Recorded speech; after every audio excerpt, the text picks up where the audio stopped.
जय श्री कृष्ण। धारा चैनल पर आप सबका स्वागत है।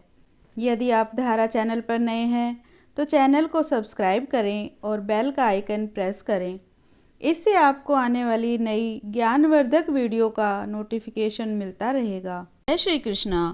श्रीमद् भागवत पुराण तृतीय स्कंद के 31वें अध्याय में आपने जाना मनुष्य योनि को प्राप्त हुए जीव की गति का वर्णन। आज हम श्रीमद् भागवत पुराण के तृतीय स्कंद का 32वां अध्याय श्रवण करेंगे।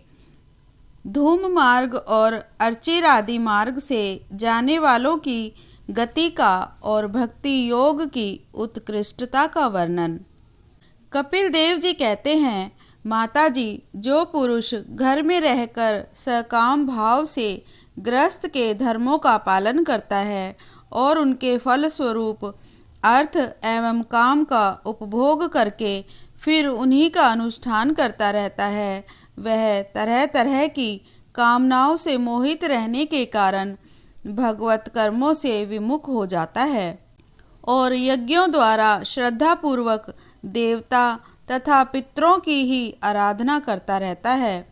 उसकी बुद्धि उसी की प्रकार की श्रद्धा से युक्त रहती है।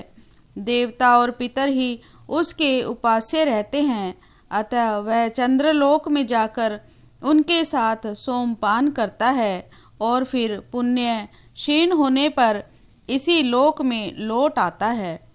जिस समय प्रलय काल में शेषशायी भगवान शेषशय्या पर शयन करते हैं, उस समय सकाम गृहस्थ आश्रमियों को प्राप्त होने वाले ये सब लोक भी लीन हो जाते हैं।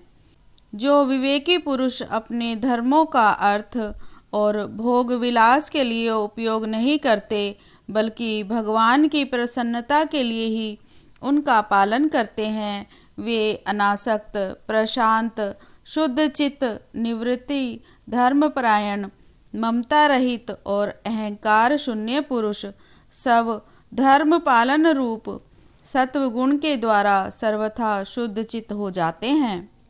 वे अंत में सूर्य मार्ग अर्थात अर्ची मार्ग या देवयान के द्वारा सर्वव्यापी पूर्ण पुरुष श्री हरि को ही प्राप्त होते हैं, जो कार्य कारण रूप जगत के नियंता, संसार के उपादान कारण और उसकी उत्पत्ति, पालन एवं संहार करने वाले हैं।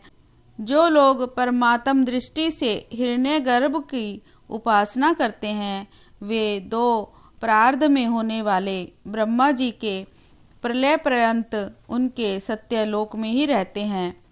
जिस समय देवता आदि से श्रेष्ठ ब्रह्मा जी अपने द्विप्रार्ध काल के अधिकार को भोग कर पृथ्वी, जल, अग्नि, वायु, आकाश, मन, इंद्रिय, इनके विषय, शब्द आदि और अहंकार आदि के सहित संपूर्ण विश्व का संहार करने की इच्छा से त्रिगुणात्मिका प्रकृति के साथ एक रूप होकर निर्विशेष परमात्मा में लीन हो जाते हैं।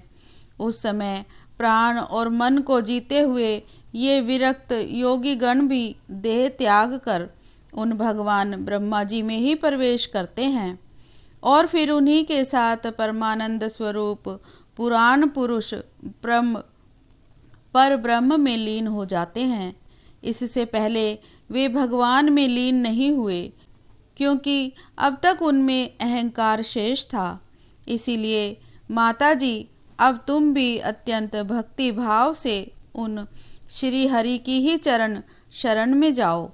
समस्त प्राणियों का हृदय कमल ही उनका मंदिर है और तुमने भी मुझसे उनका प्रभाव सुन ही लिया है। वेद गर्भ ब्रह्मा जी भी, जो समस्त स्थावर जंगम प्राणियों के आदि कारण हैं, मरीच आदि ऋषियों, योगेश्वरों, सनकादिकों तथा योग प्रवर्तकों, सिद्धों के सहित निष्काम कर्म के द्वारा आदि पुरुष श्रेष्ठ सगुण ब्रह्म को प्राप्त होकर भी भेद दृष्टि और कर्तव्य अभिमान के कारण भगवत इच्छा से जब सर्ग काल उपस्थित होता है, तब काल रूप ईश्वर की प्रेरणा से गुणों में शोभ होने पर फिर पूर्ववत प्रकट हो जाते हैं। इसी प्रकार पूर्वोक्त ऋषिगण भी अपने अपने कर्म के अनुसार ब्रह्मलोक के ऐश्वर्य को भोग कर भगवत इच्छा से गुणों में शोभ होने पर पुनः इस लोक में आ जाते हैं। जिनका चित्त इस लोक में आसक्त है और जो कर्मों में श्रद्धा रखते हैं, वे वेद में कहे हुए काम्य और नित्य कर्मों का संगोपांग अनुष्ठान करने में ही लगे रहते हैं। उनकी बुद्धि रजोगुण की अधिकता के कारण कुंठित रहती है, हृदय में कामनाओं का जाल फैला रहता है और इंद्रियां उनके वश में नहीं होती।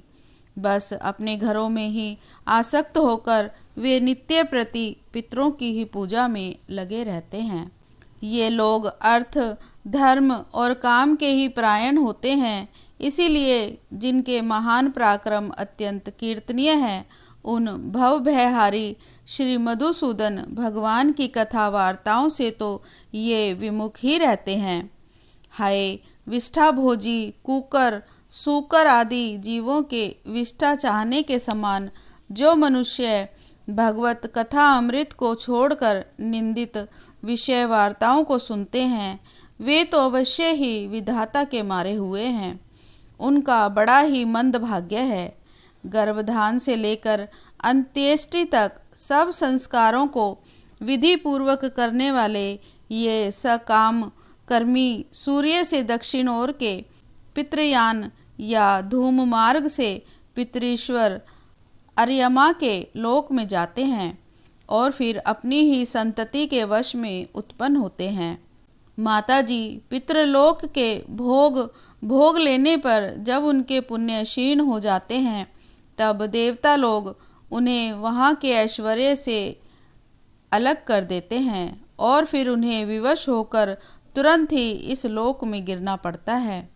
इसीलिए माताजी जिनके चरण कमल सदा भजने योग्य हैं, उन भगवान का तुम उन्हीं के गुणों का आश्रय लेने वाली भक्ति के द्वारा सब प्रकार से मन, वाणी और शरीर से भजन करो।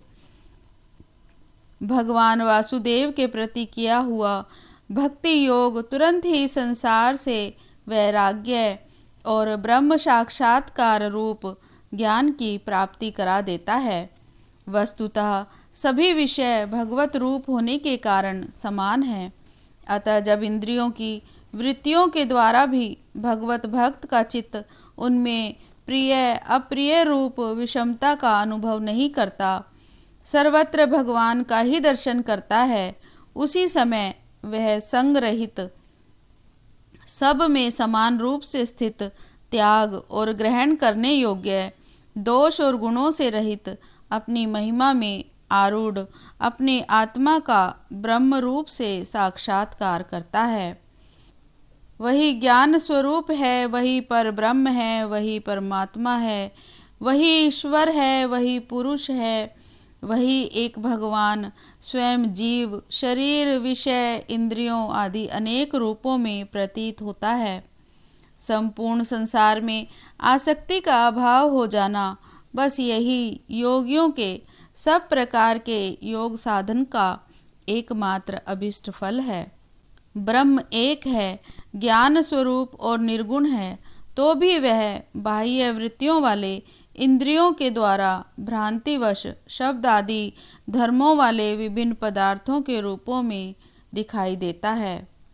जिस प्रकार एक ही पर ब्रह्म महातत्व वैकारिक, राजस और तामस 3 प्रकार का अहंकार, 5 महाभूत और 11 इंद्रिय रूप बन गया और फिर वही स्वयं प्रकाश इनके संयोग से जीव कहलाया, उसी प्रकार उस जीव का शरीर रूप यह ब्रह्मांड भी वस्तुतः ब्रह्म ही है, क्योंकि ब्रह्म से ही इसकी उत्पत्ति हुई है। किंतु इसे ब्रह्म रूप वही देख सकता है जो श्रद्धा, भक्ति और वैराग्य तथा निरंतर के योगाभ्यास के द्वारा एकाग्रचित्त और असंग बुद्धि हो गया हो। पूजनीय माता जी, मैंने तुम्हें यह ब्रह्म साक्षात्कार का साधन रूप ज्ञान सुनाया। इसके द्वारा प्रकृति और पुरुष के यथार्थ स्वरूप का बोध हो जाता है। देवी, निर्गुण ब्रह्म विषयक ज्ञान योग और मेरे प्रति किया हुआ भक्ति योग, इन दोनों का फल एक ही है। उसे ही भगवान कहते हैं। जिस प्रकार रूप, रस एवं गंध आदि अनेक गुणों का आश्रयभूत एक ही पदार्थ भिन्न भिन्न इंद्रियों द्वारा विभिन्न रूप से अनुभूत होता है, वैसे ही शास्त्र के विभिन्न मार्गों द्वारा एक ही भगवान की अनेक प्रकार से अनुभूति होती है। नाना प्रकार के कर्मकलाप, यज्ञ, दान, तप, वेदाध्ययन, वेद विचार, मन और इंद्रियों के संयम, कर्मों के त्याग, विविध अंगों वाले योग, भक्ति योग, निवृत्ति और प्रवृत्ति रूप सकाम और निष्काम दोनों प्रकार के धर्म, आत्म तत्व के ज्ञान और दृढ़ वैराग्य, इन सभी साधनों से सगुण निर्गुण रूप स्वयं प्रकाश भगवान को ही प्राप्त किया जाता है।